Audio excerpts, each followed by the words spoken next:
Ladies and gentlemen, welcome back for our final session before the lunch hour. Me to welcome the next panel of the day in a session on cybersecurity capacity building in Malaysia, the investor perspectives. Moderating the session is Amar Chhajer, the country head of UST Global Malaysia Sdn here in Malaysia. He is also the current deputy chairman of GBS Focus Group of Penang and part of the Seed Funding Evaluation Committee for Tech Startups in Penang. So over to you, Amar. Thank you so much, Hasrul, for the warm welcome and for setting the stage for this discussion. I don't want to sound like a news reporter, but I must tell some alarming facts about the cyber war or the cyber attack or the ransomware calls that's happening in the industry.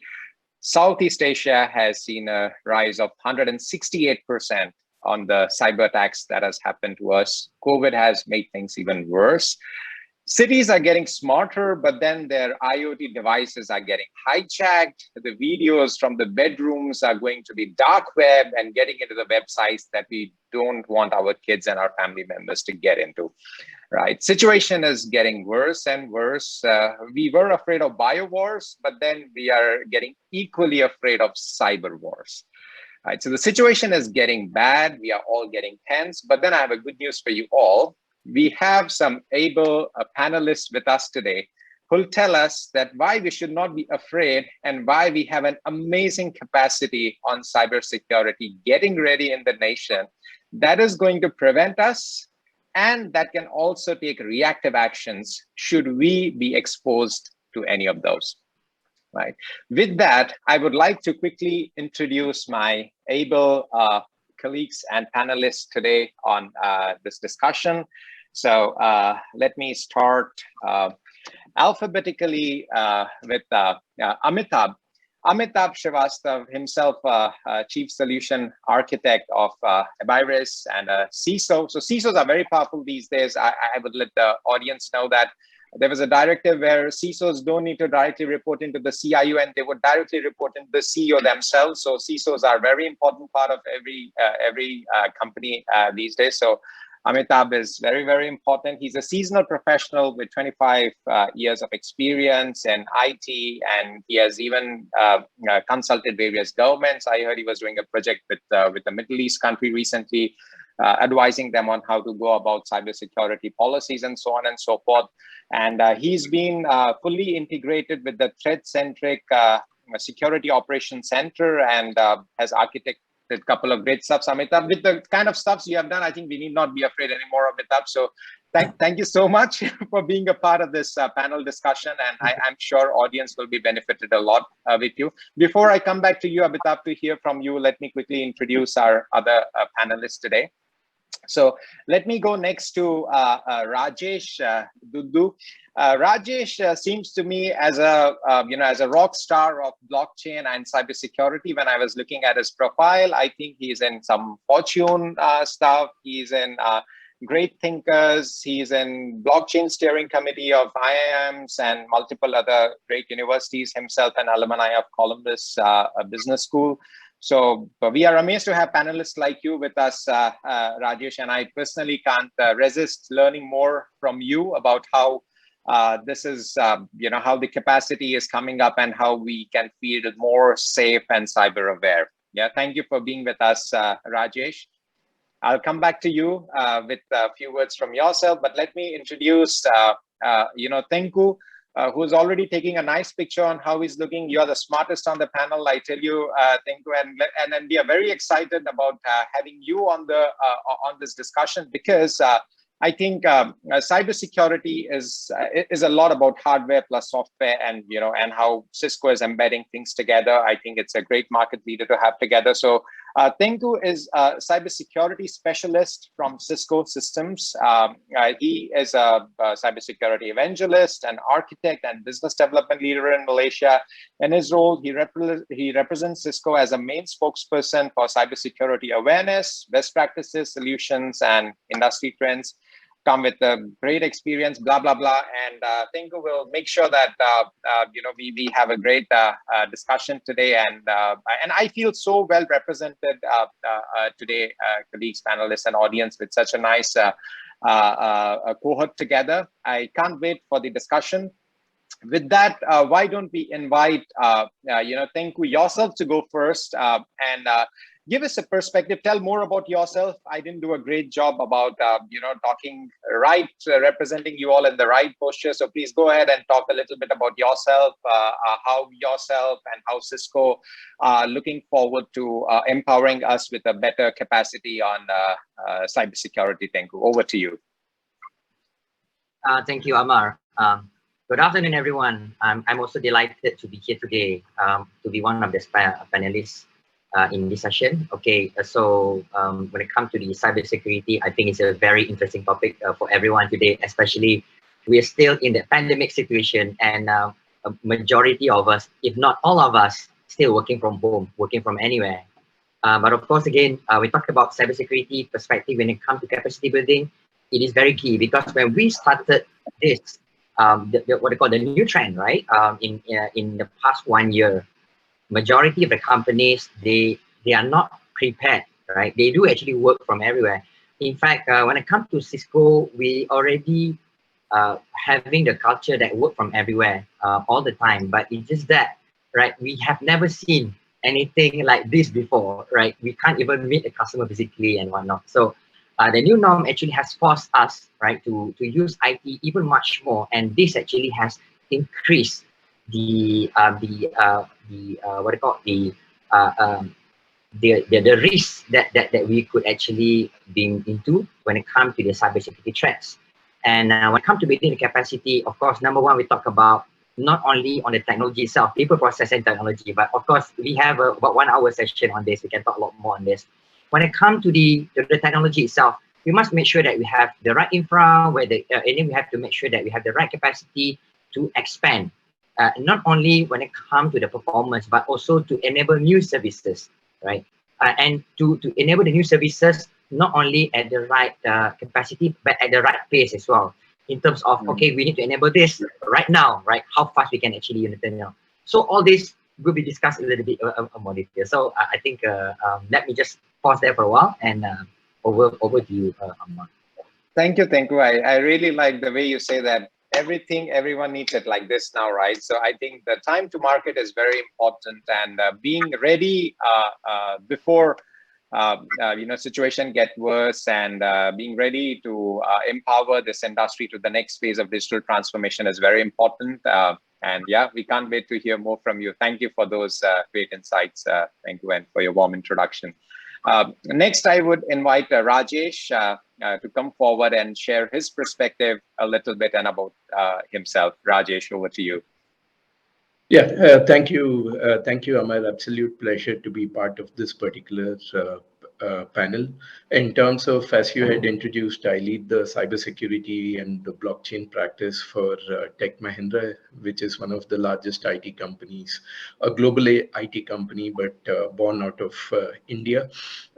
With regards to the cybersecurity aspects, the landscape is changing completely, and the way it has changed, nobody has anticipated. For instance, if you look at the recent controversy of Pegasus that is going around, where people are becoming vulnerable even if they have not committed any fault, right? It's called as the zero-click exploit. That means I haven't clicked anything, but I'm still being breached and I'm being completely vulnerable. That is the nature at which, or that is the change, or that's the madness that is there in the world today, wherein you're very, very diligent. You have not clicked any particular links, but you're still getting breached. That's because that is the scale at which the cyber attacks have gone up.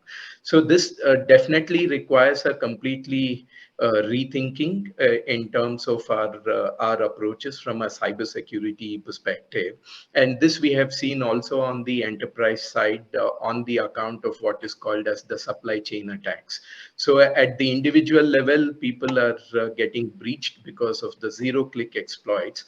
And at an enterprise level, people are getting breached because of the supply chain attacks. That means you being safe, you being alert alone is not important. It is about securing the entire ecosystem and making all the avenues which are safe and secure, which requires a complete different approach from a cybersecurity perspective. And I'm happy to talk about that more as we go along.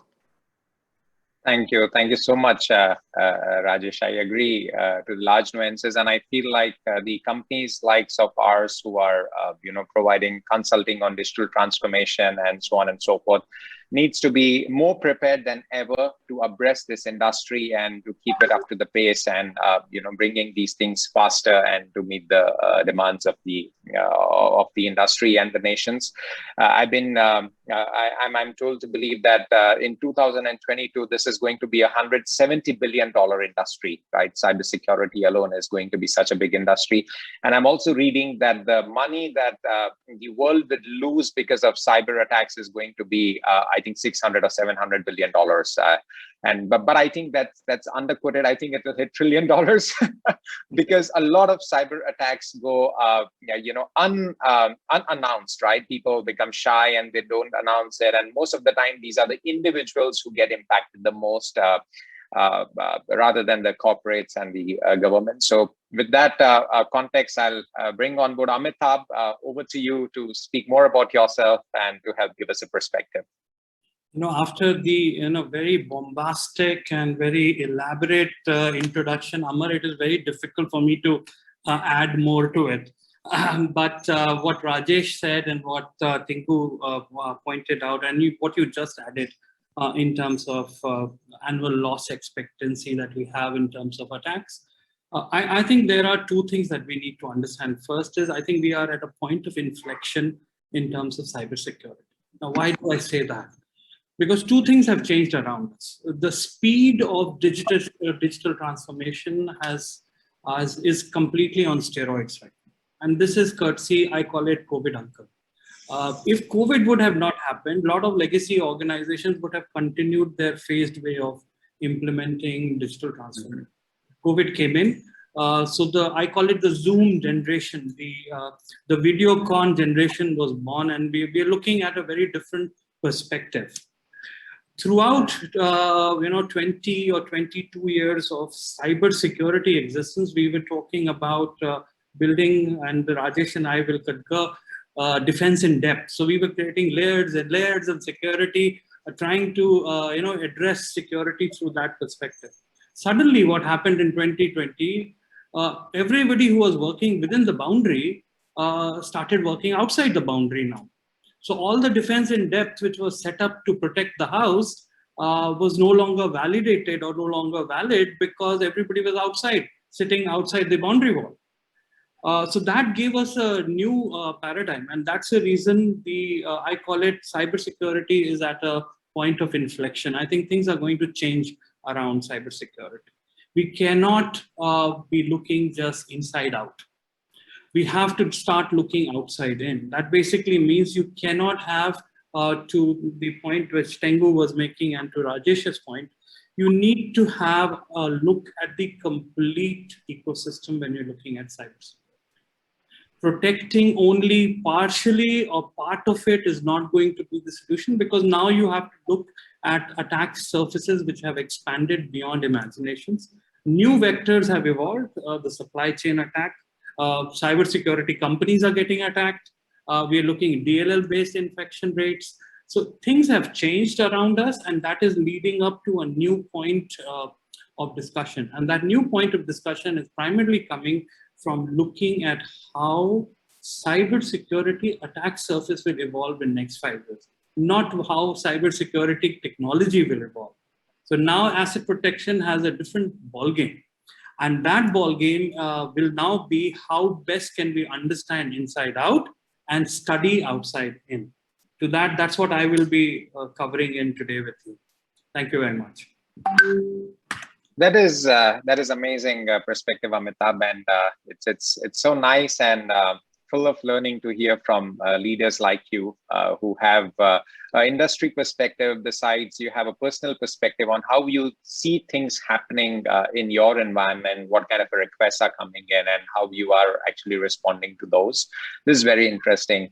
And I can't wait to ask you many more questions on this. So why don't I start with Tengku? There is one question that comes about is the security, right? The security in the network, the security in the protocol, the security and access. I think all of us are so bogged down with that idea of security. And all the while we were thinking that security was something about putting gates and, maybe have a security guard and, we are all done. That's how we have grown up and that's how we imagine. So what else is security, and what kind of a role you see, yourself as a leader from Cisco playing in this, Tengku?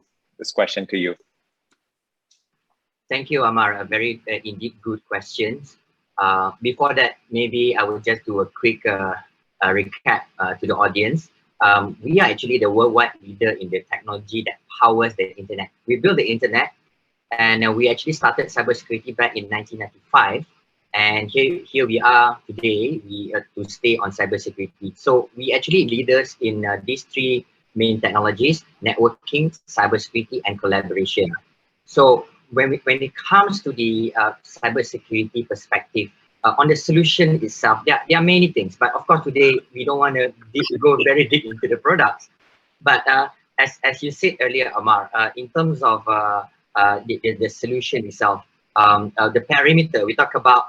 We thought that in the past, in the legacy system, we used to build, we architect the solution based on the perimeter, right? We built the castle, we built the perimeter, with a wall, and then we build a gate, and we man the gate, and then we control what's in and out. But today, we in the environment that there is no more boundaries, right? So in the past, we used to work in office, most of us, and we have our data center located, physically probably in the same country. But today we work from everywhere. We work from home, and our critical resources no longer only sits in our physical premise. It can be on the cloud. It can be a multi-cloud. It can be in any countries. And again, if we see security in this manner and we build our security foundation from this manner, then we will fail because we will lose the visibility and control. So I think this is actually very key when it comes to looking into rethink about security. We have to look into the risk and what are the change. So the trends that built by the IT itself actually has drives cybersecurity requirement a little bit further, right? And on top of that, on top of the IT trend itself, there is also shift in the cybersecurity trend itself in terms of the newer attacks, in terms of what is actually the favorite attacks today. It actually changes over time.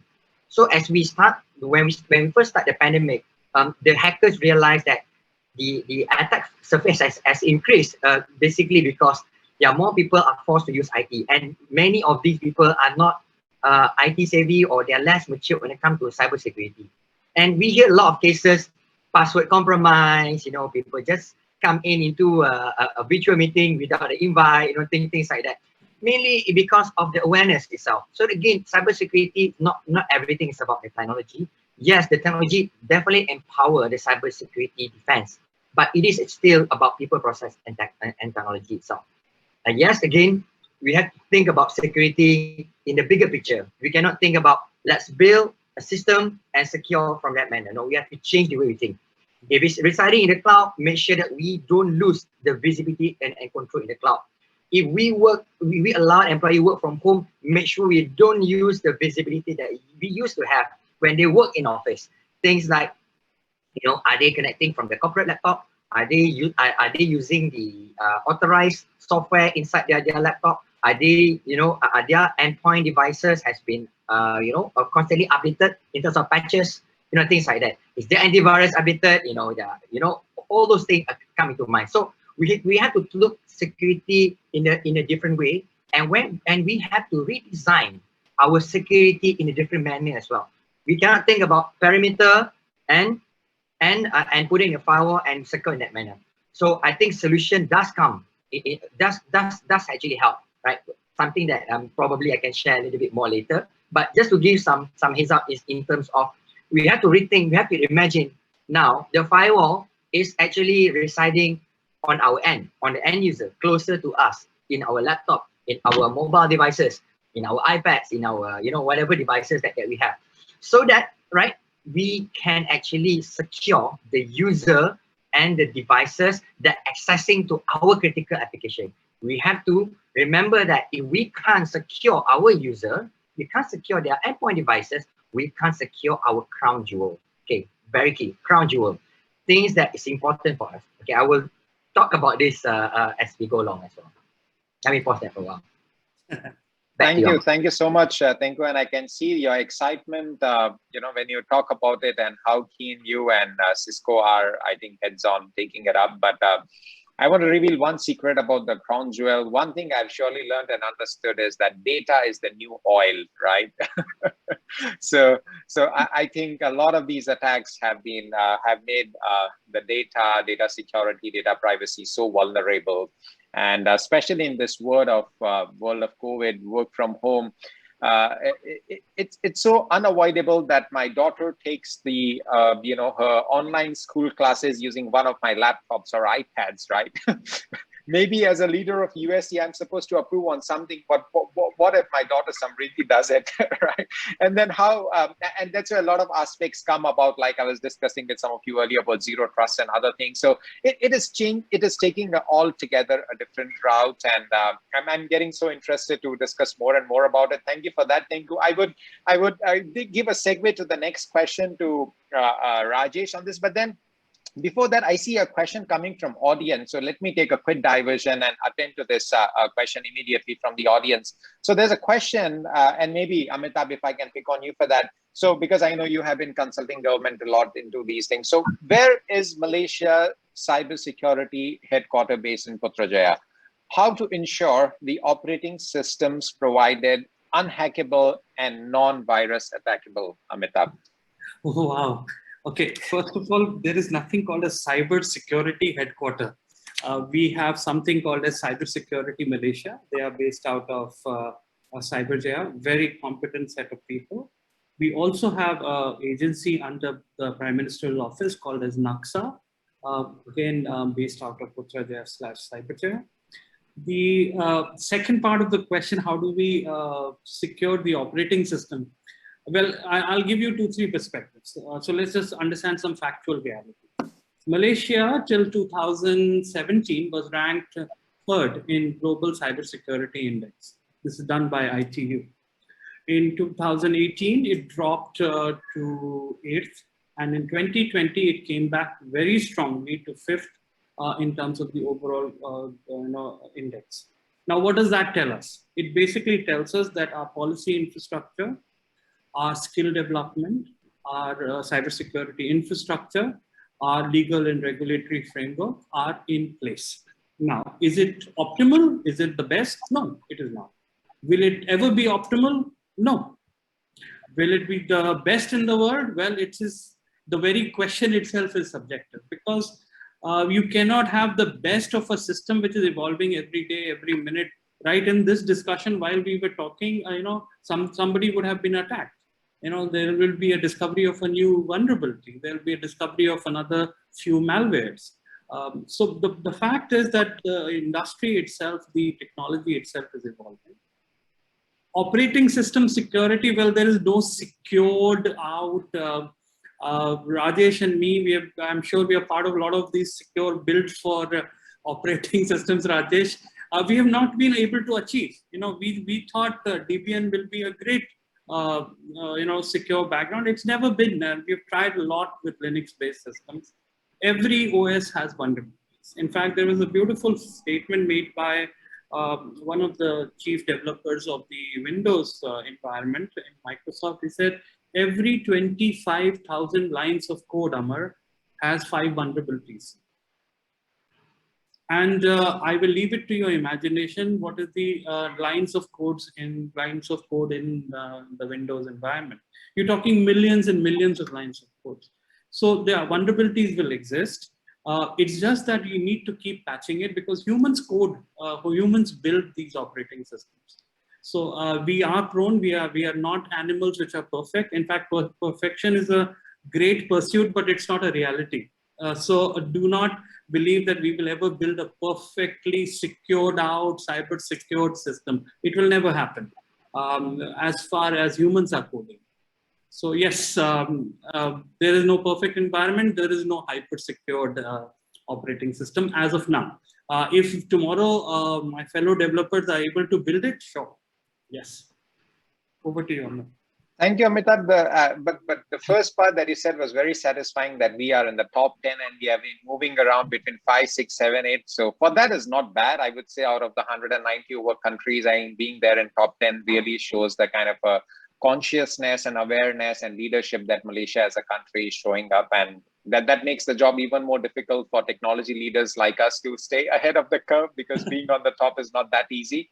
So we have to continuously evolve, like you said, that that we are vulnerable and we have to upgrade consistently, and we are there. Yeah, we'll make it. So thank you for that spontaneous answer to our audience, Amitabh. Rajesh, back to you.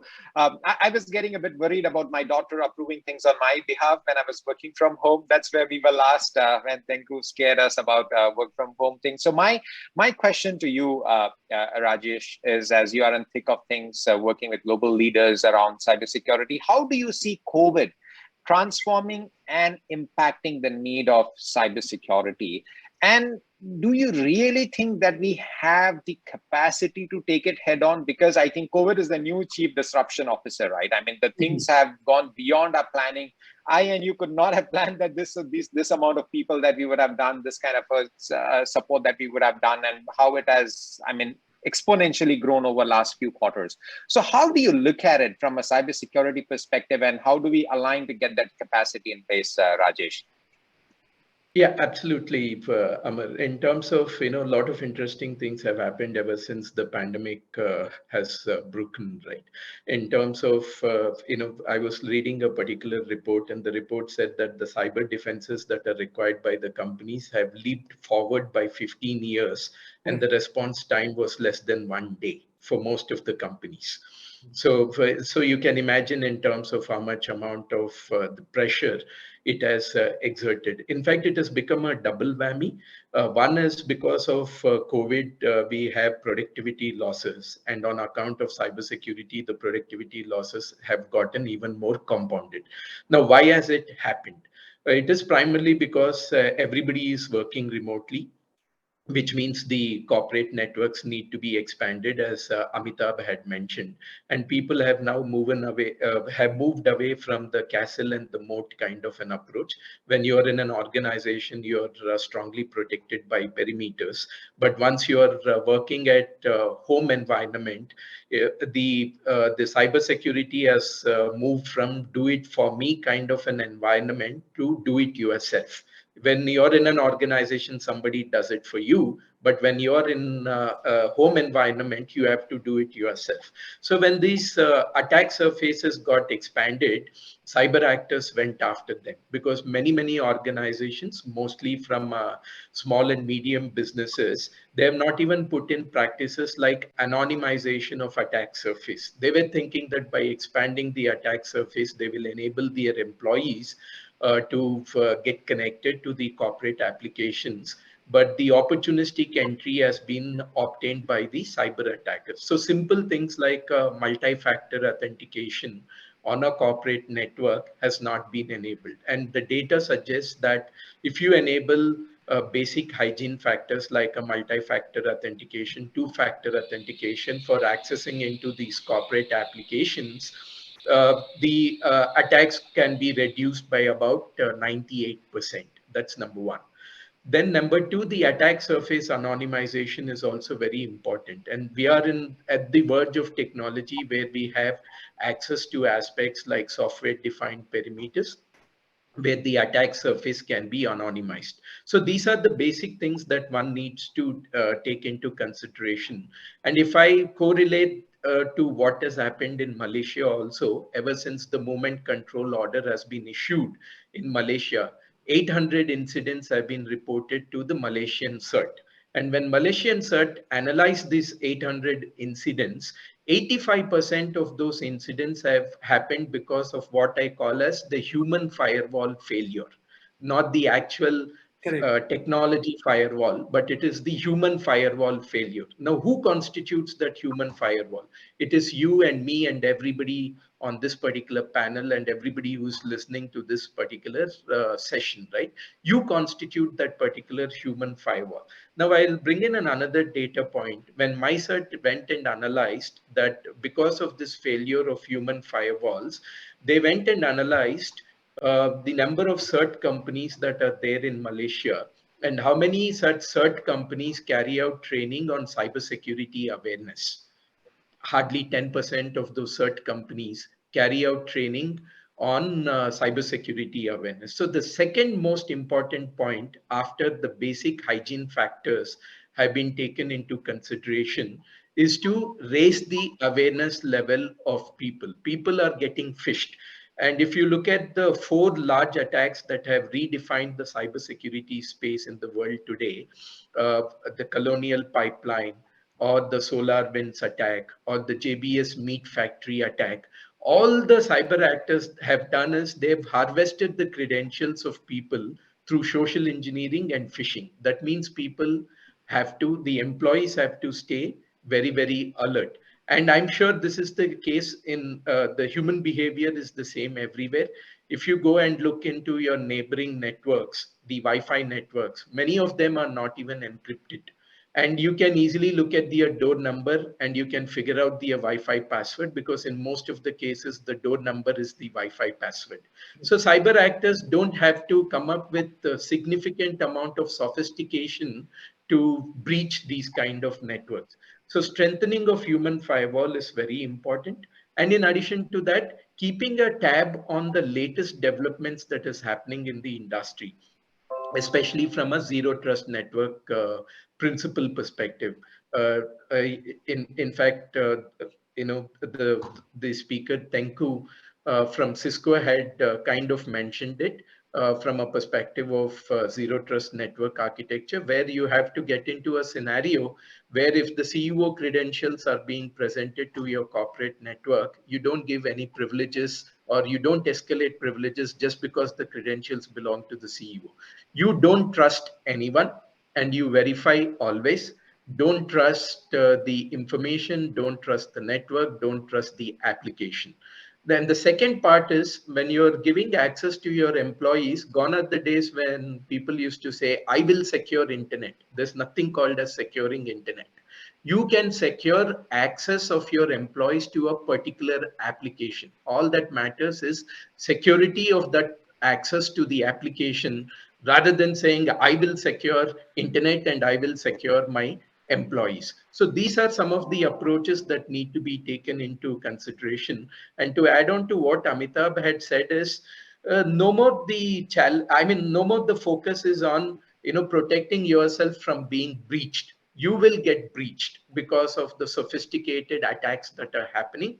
And also, to make things more complicated, you have these characters called advanced persistent threat groups, which are nation sponsored, who have access to unlimited funding, and they are going after the private assets and the crown jewels. So saying that I will build defenses in such a way that I will not get breached, I think it's not possible. It's not viable. What is more important is, yeah, if you get breached, can you detect on a 0-day? That means the cyber actors don't lurk in your system for a longer time, number one. And number two, how resilient are your operations, which is basically fail fast and recover fast. That should be the focus. So one is basic hygiene factors from an enterprise perspective. The second one is strengthening the human firewalls through security awareness.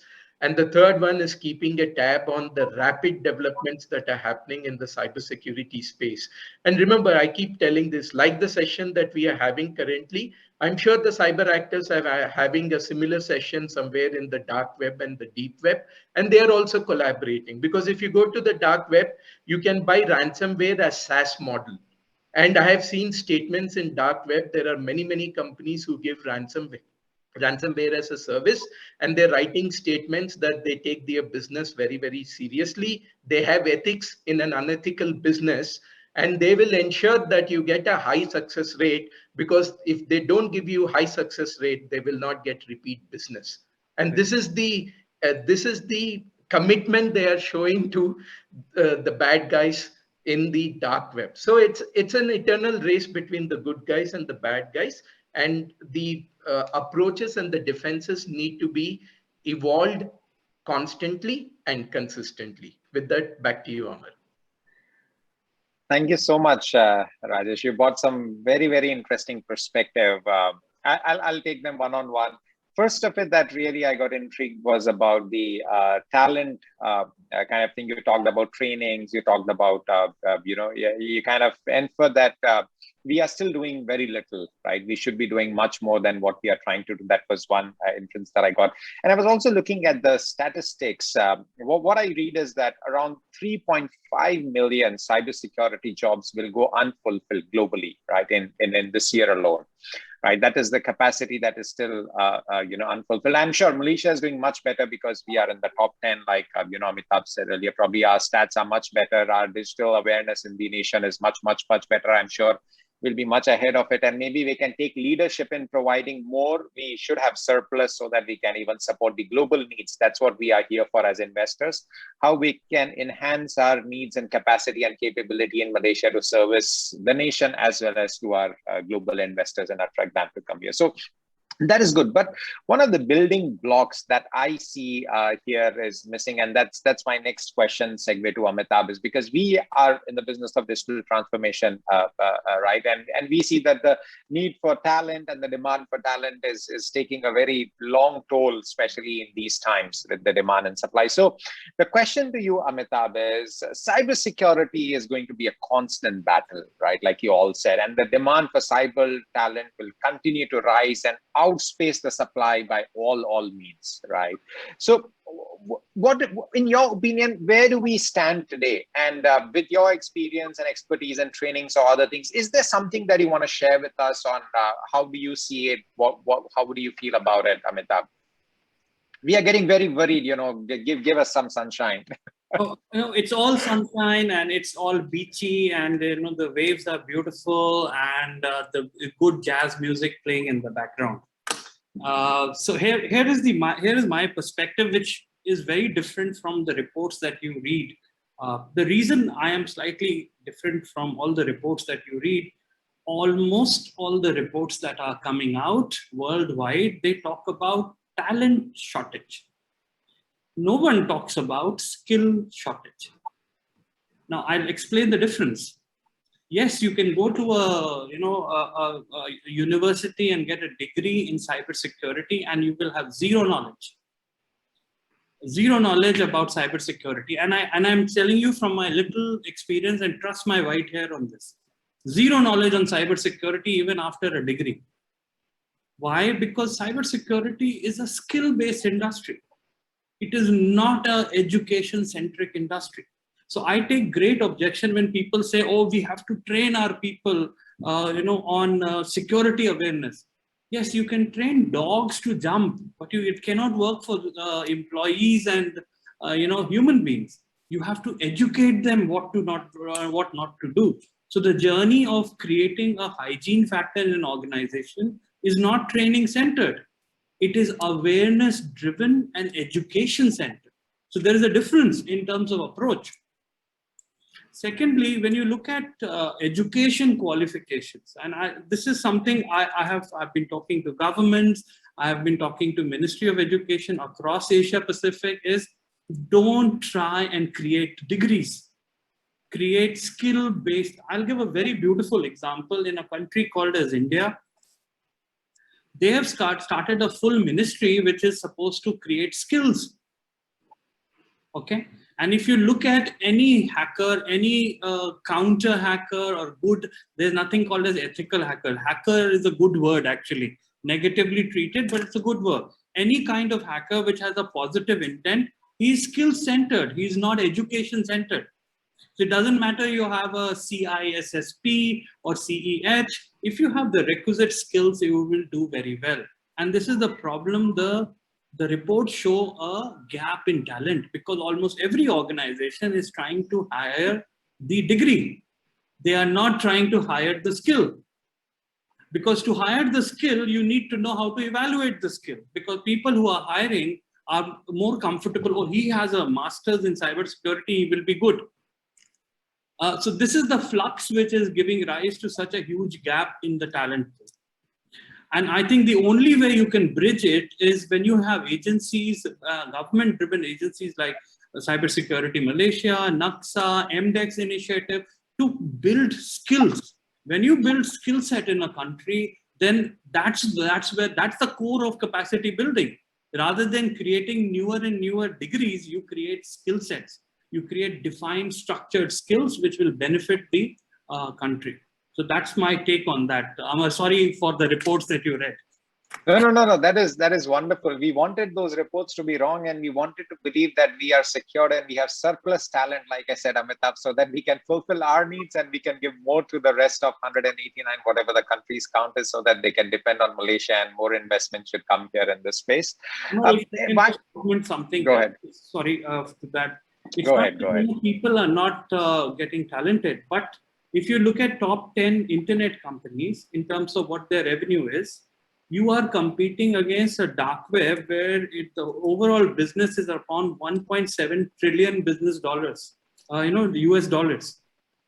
So if you are treating economies of scale to that extent, and I am a new, skill-based person who has come out with a skill for hacking, where will I go to get a $10,000 salary, or a salary which will give me $200K in a single hack? So it is just the attractive part of this so-called global enterprise is very different. So the parameters are very different. Over to you. No, I agree so much, Amitabh. And while we were speaking, there is a similar question from the ground, which I would like to bring it up on the floor and maybe seek some opinion from us. So the question exactly is on the similar line. There seems to be a shortage in skills around cybersecurity domain in Malaysia in particular. What are the steps taken to ensure we provide the right skilled candidates from higher learning institution? I would like to give one perspective here to this question in the audience. In my role, I'm responsible for Southeast Asia and also a bit of Eastern Europe, and especially in this business of talent transformation with USD. I do look at multiple countries in the region and how this is coming up. Some good experiences that I have in particular with Malaysia, I would tell you. I was visiting APU, University of Technology and Innovation in KL. I was surprised that they have a SOC center there. I would see, again, some of these things are comparative, right? We really want to be number one, like Anand, Tengku, and Amitabh, Rajesh, you all talked about it earlier. But then you need to see where we are. So I was amazed to see we have a SOC center in a university. And another thing, in the same visit, I was visiting one of my customers in Cyberjaya, a CIO who was setting a SOC for himself in Cyberjaya. And he told me, you know what, Amar, how I got this idea and this setup, who helped me? I said, who? He said, Professor blah and blah from APU University. I was like, oh my gosh. I immediately picked up the phone and called Dr. Hari, the Dean of API. I said that, Dr. Hari, you guys are doing great, because I see a real reflection of how institution academia is teaching the institutes. Because many countries that I see, they are looking for the industry leadership to go and abreast the universities. I mean, we do that as well in Malaysia. We work with USM, all the other universities to do that. But then having seen it the other way, I could be reminded of Stanfords and MITs. So I was very pleasantly surprised and overwhelmed on that. My thought process would be that, I think Malaysia as a nation is doing great in terms of bringing up talent, and, a lot of programs are there like Panjana, Jom Kerja, and My Step 2021. We are transforming multiple people on that. I think we are better on that, but then I would still like, more answers on the question. And especially, I think, Tengku, if you can have a perspective, on how, because I know Cisco is known more for technology side of the things, but then we also seek, some partnership. I think people are looking at how do you play that leadership in bringing more talent on that thing. Do you want to share something on this question? Yeah, absolutely, Amar. I think it's very important to build not only the talent, but also the skills of the talent, right? So I agree to that point as well. So as part of our initiative with the Malaysian government, we have been introducing our courses in the university, because again, we know the fact that the academic qualification is still far compared to what the actual industry is looking at, especially when it comes to the skill set. So we have already collaborated with a majority of the public universities in Malaysia, plus some of the private. And we have, and then along the line, right, over the years, Cisco is also developed these training and courses to be absorbed into the diploma and degree program. So we, so just to give some example, we also have something called CCNA, Cisco Certified Network Associate, or Security Ops, right? So we have CCA Cybersecurity Ops. It's actually courses that collaborated with majority of the public sector universities in Malaysia that offer course, and they actually offer the knowledge and skill as part of the degree program. So like I said again, it is actually a journey, right? But it is actually a good start, and we would like to see more of this. So as example, in the CCNA Cyber Ops, it also introduces the students into the red and the blue team, the attacking and the defense team. Because we also know today, right, like what Amitabh mentioned earlier on the 1.3 trillion, we know the fact that we have more attackers than defenders today. So we need to constantly build the talent, right? So that is actually coming from the university perspective. But of course, right, to really build the skill, right, is actually on the job. But the thing is, it's not something new, right? In fact, myself, I mean, in the past, I mean, we don't have this kind of training courses, 20 years ago, right? So we start from a different track. But then as we go into the job, get to the job, right? And then we start taking certification, and then we test, we validate our knowledge with the job that we do. And that's where we actually gain the experience. So what we're doing right now is that now we actually try to adapt this knowledge and skill back into the university, so that they get early early exposure, right? So that they know, right, what they will actually what their job's going to be. And then I also want to share some perspective, right? Because I have also been I also been appointed some of the by some of the university as industry advisor. I also have some talk with the students, right? So to the point that why they want to go into cybersecurity when they know the money is actually to become the hackers, right? So it is a very good point, but to the point that they must realize that a lot of these students, right, when sometimes I ask them, why you study cybersecurity, they say, I want to become a hacker. I was like, if you want to become a hacker, you don't study to be a defender, kind of thing, right? But then again, right, the thing is that if they know the attacker can get caught, then they might think twice. So I think this is another thing to achieve the balance, right? So that there is no perfect answer to this. But then again, what we want to build is actually the good side of the guys, not on the bad side. But yeah, of course, coming to building the talent, it is actually a lifelong learning, and it is actually taking a longer period. But it has to start somewhere. And to answer that, right, at least from the Cisco perspective, we have actually started this collaboration with a majority of the public sector universities in Malaysia. Thank you, Amar. Thank you so much on this. Thank you. And one short reflection I want to put on this is because I do get this question multiple times, and when we train hundreds of people here, but many of those, they find the cybersecurity and blockchain as a very, if I may use the word, sexy areas, right? They say, I want to become a software engineer. I want to become a blockchain expert. I want to become artificial intelligence, cybersecurity. So in a way, I think that cybersecurity is considered a bit of a niche area, which attracts many people. And we find difficult to tell people, no, you go and do Java, you go and do .NET. They say, no, I want to do cybersecurity. That perspective, I see it gaining a lot of momentum and a lot of thrive from the industry, which I think in particular is good for the nation from that perspective, because naturally a lot of youth seems to be attracted. But then, like Tengku said, that they are attracted.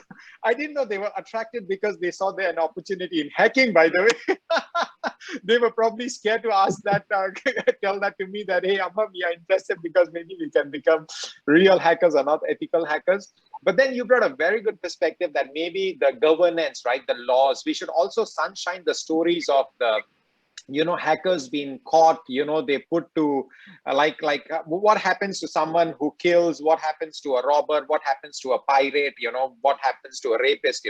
I think such kind of a things, those punishments should be sunshine somewhere, is what I would like to bring a perspective from this panel discussion. We should defame it so that the youth doesn't get attracted or doesn't get into mind even to look at that, right? I mean, obviously stealing money from bank is an easier way to make money rather than working in the bank for years and making money, right? But we don't grow up to become a thief or a robber. So I think that's a very important perspective. I couldn't resist sharing this, right? But thank you.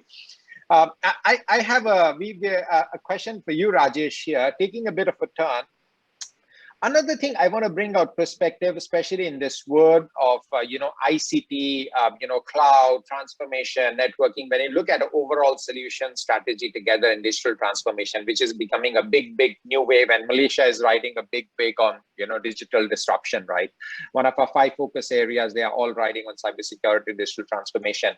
I want to understand, like companies like us would have a department on cybersecurity, and you are heading one, right, with around 500 plus professionals and doing great stuff around the world and all. But then we have thousands of other people doing normal transformation, taking solutions to cloud, looking at networking, doing, other normal NOC, right? Not only SOC, but other things and all. So do you see a need, Rajesh, where, because you all said that, it's not about skill, it's about talent and other things around. Do you think that it's time for us to make our people, our talent, our employees also more aware about cybersecurity? Does a normal developer should they know more about cybersecurity so that they develop the solutions itself, which is there besides the need of a dedicated team? Do you think on those aspects, Rajesh, any perspective that you want to share as a head of that business unit from a large organization? Rajesh, I personally want to really hear from you on that one. Yeah, absolutely. There are 2 things, one with regards to the development and second with regards to adopting the cloud workloads. So with regards to the development, we've seen a lot of, innovation happening. We moved away from waterfall models to agile kind of models and stuff like that. But security has not been integrated into the development philosophy. Security came as an afterthought. There are many applications in the banking industry we see being breached because they developed the application purely from a business need perspective and also from an end user experience perspective. Often security came towards the end where they would do in terms of the vulnerability assessment, penetration testing, and then if it passed the assessment, then the application would have been implemented, would have been taken into a production environment. And after that, when the application got breached, then people would come back and revisit security. So security was an afterthought. Now that practice has changed completely. We are now seeing what we call as the Sec DevOps or DevSecOps, whichever way you look at it, where security is becoming an integral element of the development life cycle at every stage, number 1. Number 2, no more the vulnerability assessments and penetration testings are going to be an optimal approach, because a pen tester is only going to see from a vulnerability perspective. But the mindset of the pen tester has to change, and the mindset of the pen tester should be like that of an offensive security professional. Today, people will imitate the mindset of a hacker, where even if it's an ethical hacker, they want to imitate the mindset of a hacker, think like an hacker, and then identify what are the backdoors that exist in an application or in a development life cycle. So those things are happening already. There's a lot of focus on continuous innovation and continuous development, CI/CD pipelines as they are called, from a DevSecOps perspective, number 1. Number 2, we know that cloud is accelerating a lot of digital transformation, and there is a misunderstanding today that the moment you adopt cloud, your application is going to be secure. No, that security is a shared responsibility between the cloud provider and the organization. The hyperscalers are going to be responsible for the security of the infrastructure of the cloud. But the person who is adopting cloud, that person or that enterprise is responsible for the security of the application that resides in the cloud. How will the hyperscaler know that when there is an access to the application is happening in the cloud, whether it is a rightful access or an unrightful access? That responsibility is with the person who has adopted cloud. So these are the two things that we are seeing today in the crazy world of digital transformation, where these two important changes in approaches as well as mindset is going to make the digital journey a lot more secure. Thank you so much, Rajesh. This is a very high-tech answer, I would say, but then yeah, and I'm sure, but that gives a very good perspective. All I can really figure out is you are advising almost every digital professional to be more cyber aware, right? You are saying it's a part of it, right? It cannot be differentiated. You cannot say that you are a cloud professional and not a cybersecurity professional, right? I mean, you are a cloud professional who is giving cloud solutions which is secure, right? That's what I really understand, and I believe likewise. We are almost at tip of the hour, and Hasrul is already looking at his watch. So let me give an opportunity to the last 3 minutes to our amazing panelists today. So a minute of your pitch to the audience today. Any key takeaway, summary, or conclusion that you want to do? I'm picking on you first, Amitabh. What are your last few golden words on this panel discussion until we get back to this audience again? Golden words, Amar. Secured words. I just want to tell everybody listening to this conversation, everybody who is part of the production team, and also everybody who is tuned in or will watch it later. There are two realities we will never run away from, and that is a given now for generations to come. One, reality number one, you are a digital animal now. You like it or you don't like it, well, you have a lot of digital dust that you throw out. You leave a lot of digital imprints wherever you go. This is reality number one. Reality number two, by design, by default, internet is not secured. We never built internet. The godfather of internet was ARPANET. We never built internet to be a secure setup. It was supposed to be just to share network or share information rather. Given all of that, insecurity or lack of security on the internet is also a given. Now, both being true, what are you going to do about it? So I say individual responsibility towards security starts from you, goes up to your family, goes up to the organization, goes up to the society, then goes up to the country.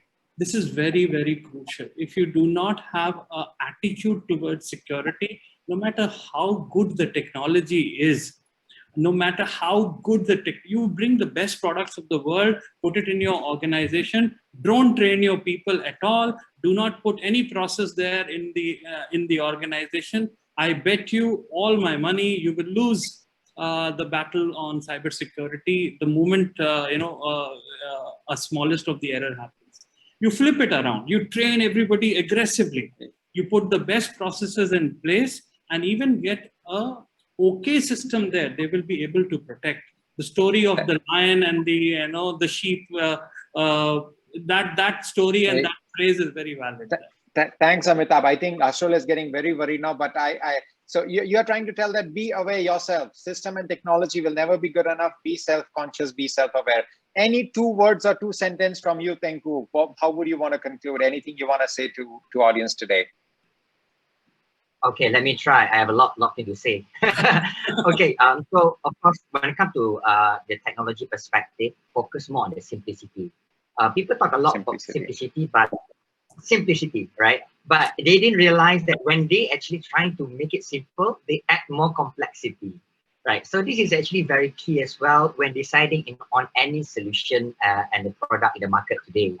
And we always hear things like, regardless what product that you use, right? As long as the function is there, you are on the right track. Yes, to a certain extent, yes. But remember, talent and skill set also must come along to that. That is the reason why selecting the right technology must also be aligned to the right people and processes. So Right? in And short, you are again, saying select Cisco. Never mind, I'll let you well, complete. well, I mean, of course, there are many players out there, but the thing is, the industry are trying to minimize the number of technology vendors out there because there's just so many technology that add up to complexity. So again, right, we are the main leaders. We build the internet, right? We are the leader in the networking, cybersecurity, and collaboration. And we also are being recognized in the industry, analysts like Gartner, Forrester, and secure computing, and a lot more. So I think, if we want to talk a lot on this, it's going to be, taking most of the time. Yeah.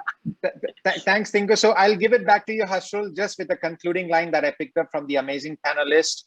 So Tengku says, stay simple, right? Rely on the right technology. Amitabh says, be self-aware. You are responsible for yourself. Don't trust technology. Don't be reliant just on technology and all that. Rajesh said that, everyone is a part of cybersecurity. Embed cybersecurity in you and you'll be very capable. So with that to you, Hasrul, our panel discussion is at the end. I want to thank all the panelists. Thank you for being with us and to a great discussion. Over to you. Thank you, Amar. Actually, just now, just trying to order something from delivery food, making sure that it was secure. Secure payments. Just tell me where have you ordered so that we can add to it. All right, thank you to all the panelists. A very fun discussion, very enlightening. Thank you, Rajesh, Amitabh, and Tengku Shahrizam. We'll hope to maybe listen to you or catch up with you again later. Amar, you're in Penang. I'm also in Penang, actually. Wow!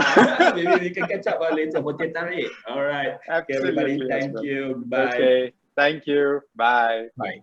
Bye, guys. Stay safe. Stay secure. Thank you very much. Thank you. Thank you. To all the attendees, thank you. We'll be taking a short break from our sessions and resume later at 2:30 p.m. Okay, catch you later. Okay, bye.